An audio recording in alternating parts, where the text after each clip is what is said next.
یہ کوئی کہے کہ معصوم نے یہ پیغام دیا ہے اور اپنے لفظوں میں کہے تو ان الفاظ کی کوئی اہمیت نہیں ہے.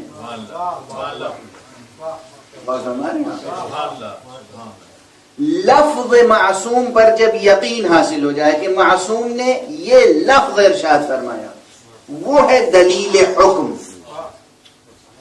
توجہ ہے, دلیل حکم لفظ معصوم ہے, پیغمبر نے کیا لفظیں ادا کی وہ اہمیت ہے.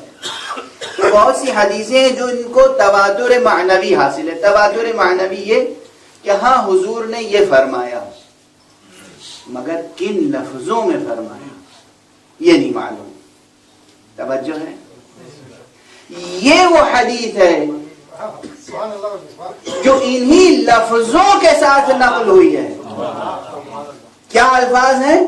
من کنت مولا فہذا علی مولا. آپ سب کو یاد ہے. بحمد اللہ, ہمیں اس پہ کوئی شرمندگی نہیں ہے, کوئی معذرت کرنے کی ضرورت نہیں ہے. ہمیں جس طریقے سے کلمہ لا الہ الا اللہ یاد ہے,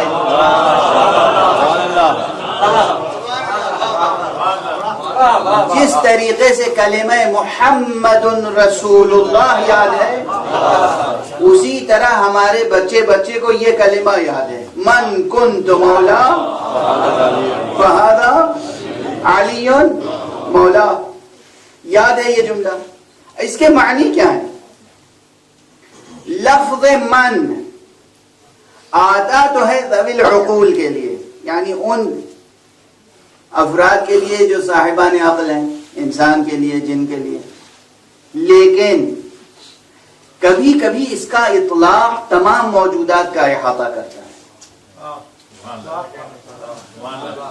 جس طرح ماں, لفظ ماں عربی کا لفظ میم الف ماں, ماں یعنی جو, من یعنی جو. ماں غیر ذوی العقول کے لیے ہے, لیکن کبھی کبھی ذوی العقول کے لیے بھی آتا ہے. توجہ ہے. اسی طرح من ذوی العقول کے لیے مگر غیر ذوی العقول کے لیے آتا ہے. جب پیغمبر فرما رہے ہیں من کنت مولا, میں جس کا مولا ہوں, تو مسئلہ صرف انسانوں تک محدود نہیں رہے گا.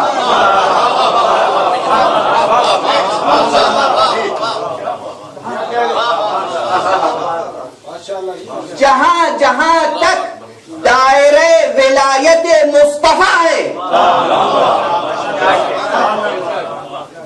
وہاں تک دائرہ ولایت مرتضی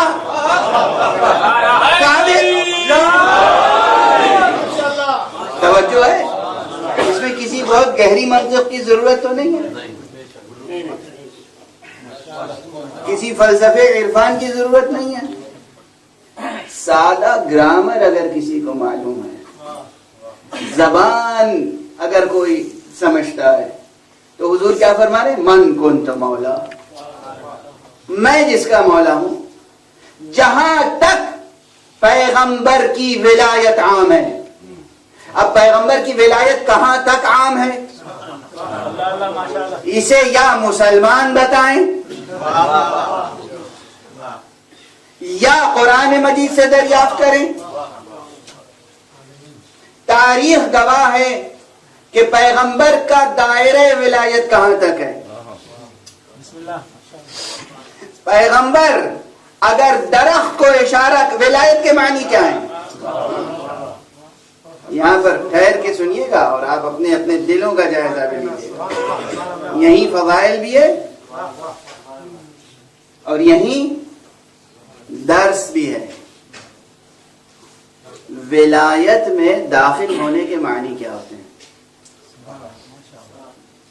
کیا معنی؟ داخل ہونے کے معنی کیا ہے؟ ہم ولایت امیر المومنین میں داخل ہیں. دعویٰ ہے. دلیل کیا ہے؟ صرف ایک دلیل ہے.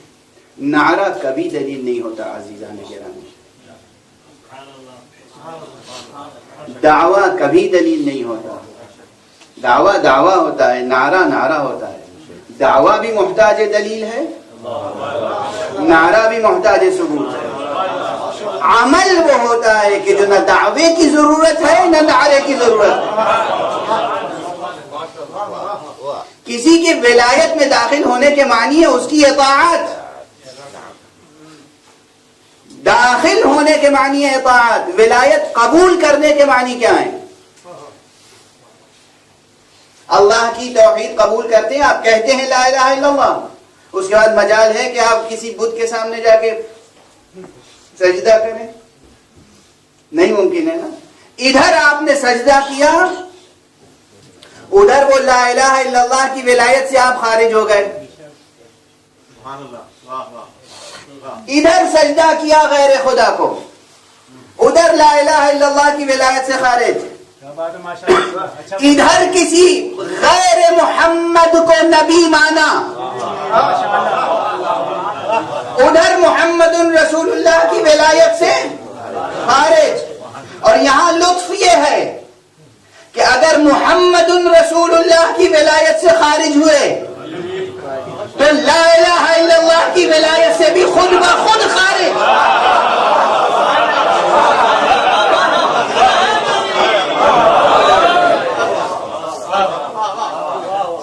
ادھر محمد رسول اللہ کی ولایت سے خارج ہوئے، ادھر لا الہ الا اللہ کی ولایت سے خارج۔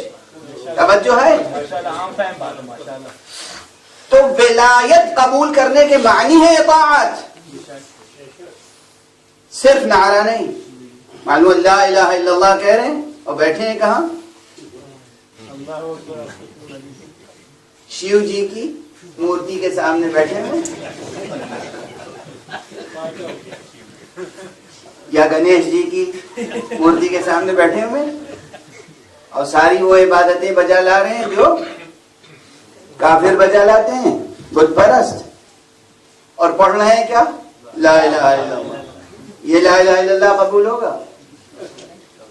نہ صرف یہ کہ قبول نہیں ہوگا بلکہ موجب عتاب بھی ہوگا، موجب عذاب بھی ہوگا،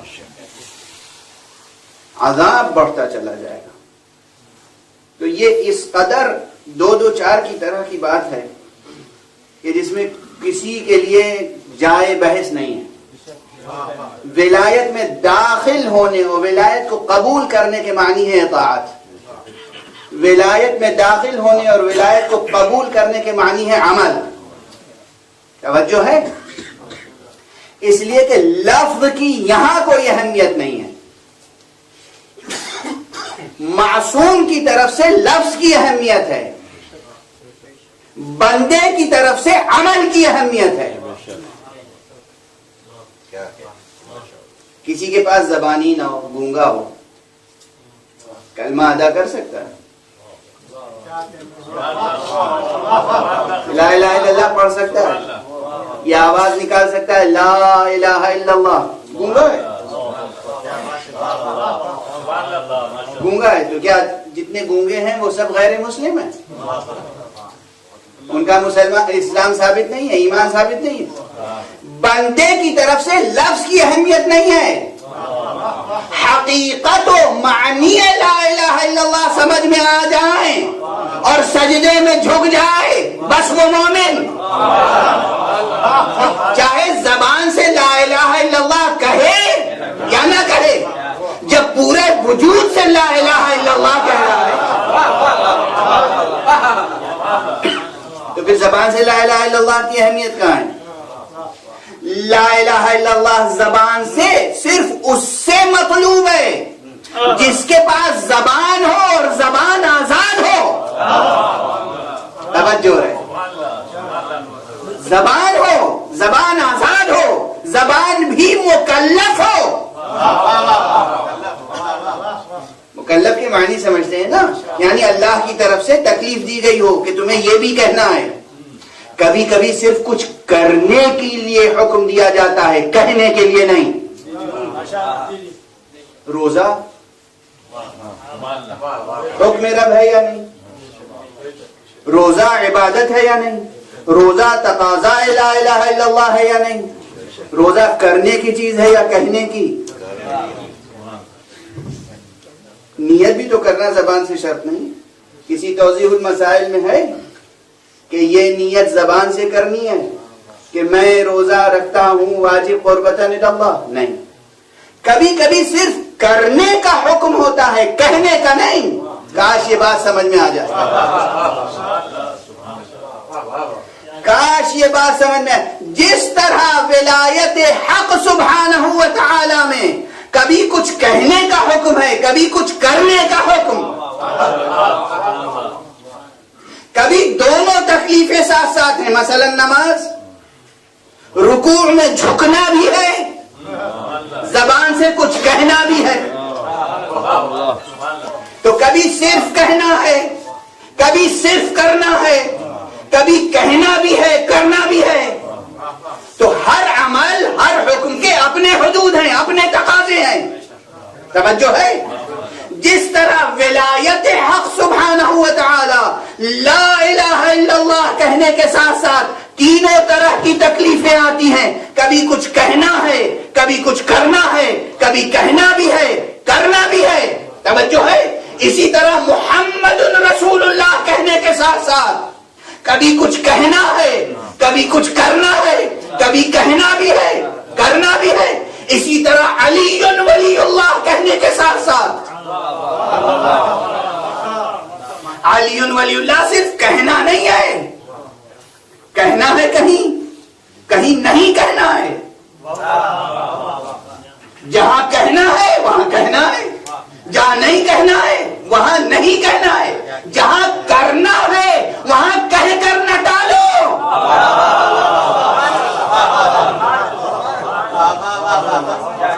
جہاں کرنے کا تقاضا ہے وہاں کچھ کر کے دکھاؤ. جہاں کرنے کا حکم ہے وہاں کچھ عمل سامنے آنا چاہیے. بہرحال خلاصہ اس بحث کا یہ ہے کہ ولایت کو قبول کرنے اور ولایت کے داخل ہونے کی پہچان صرف ایک ہے، وہ ہے اطاعت، عمل. پیغمبر کی ولایت کا دائرہ کہاں کہاں تک ہے؟ درخت کو اشارہ کیا، آ گیا. اور صرف یہی نہیں کہ آ گیا، یہ روایت کسی اور نے نہیں نقل کی ہے. امیر المؤمنین علی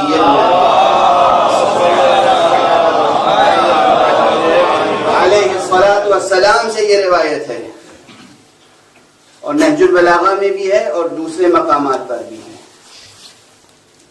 کہ امیر المؤمنین علیہ الصلوۃ والسلام نے فرمایا کہ کفار آئے، انہوں نے حضور سے معجزے کا تقاضا کیا.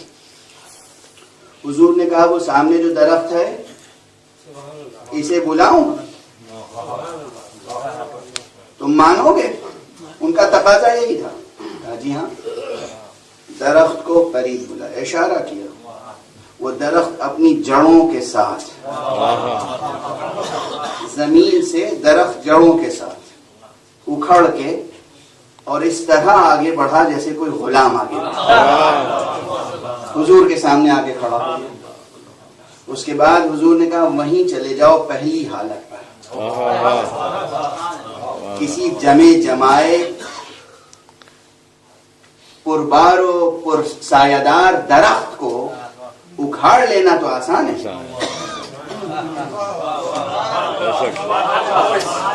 لیکن پھر اسی طرح پہلی شکل و صورت پہ پہنچ جاؤ. درخت پھر اپنی جگہ واپس آیا. توجہ ہے؟ اور جیسے تھا پہلی شکل میں اسی شکل میں قائم ہو گیا. یہ ہے دائرہ ولایت میں اطاعت کی شان ایک درخت کی. توجہ ہے؟ حضور نے چاند کو اشارہ کیا، دو ٹکڑے ہو گیا. یہ ہے چاند کی شان اطاعت ولایت مصطفیٰ میں. حضور نے سورج کو اشارہ کیا اور سورج پلٹ آیا. یہ ہے سورج کی شان اطاعت ولایت مصطفیٰ میں. اب مصطفیٰ کو سنو، کہتے من کنت مولا،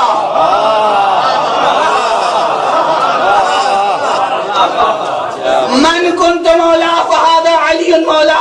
جس کا میں مولا ہوں اس کے علی مولا ہیں.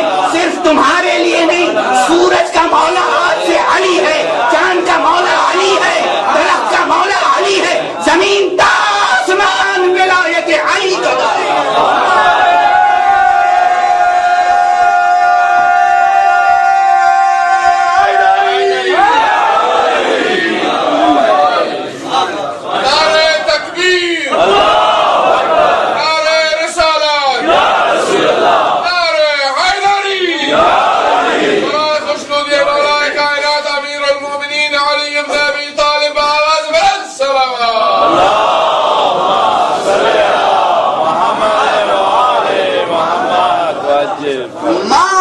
اللہ جو کچھ ہے،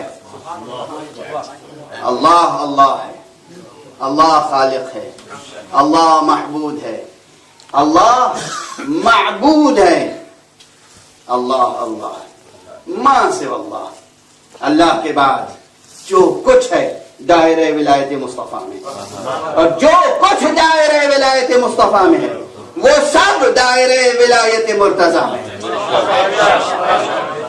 اور ہمارے یہاں یہ غلطی اسی دن ہو گئی تھی، پہلے دن نہیں سمجھے لوگ یہ نقطہ،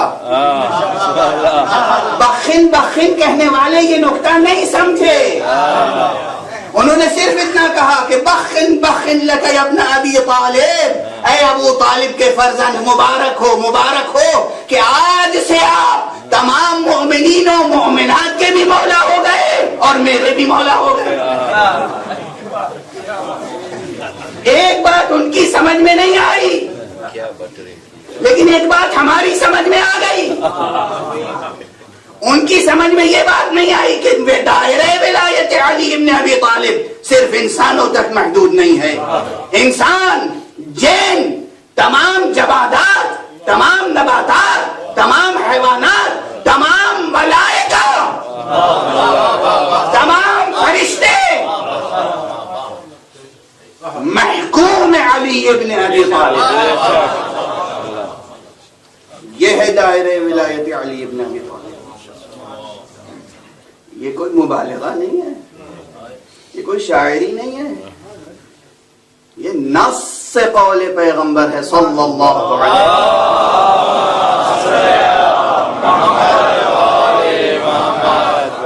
وسلم۔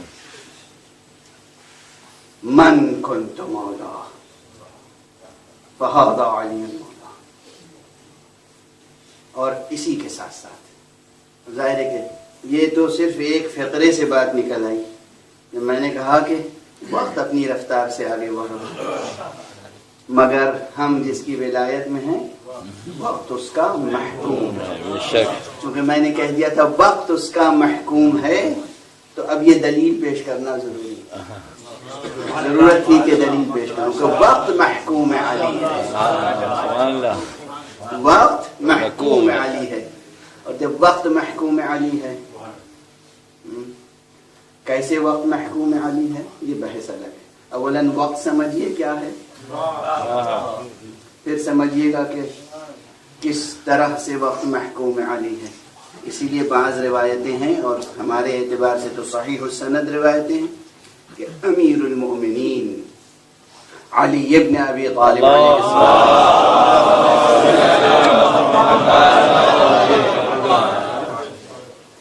کے لیے 2 مرتبہ سورج پلٹا ہے، ایک مرتبہ حیات پیغمبر میں دعائے پیغمبر سے، دوسری مرتبہ بعد پیغمبر دعائے امیر المومنین۔ اور یہ دوسری مرتبہ سورج کا پلٹانا اس لیے ضروری تھا تاکہ یہ ثبوت فراہم ہو جائے کہ من کنت مولا فہذا علی مولا، دلیل قائم ہو جائے کہ اگر پیغمبر کی دعا سے سورج پلٹا تھا تو علی کی دعا سے بھی سورج پلٹا۔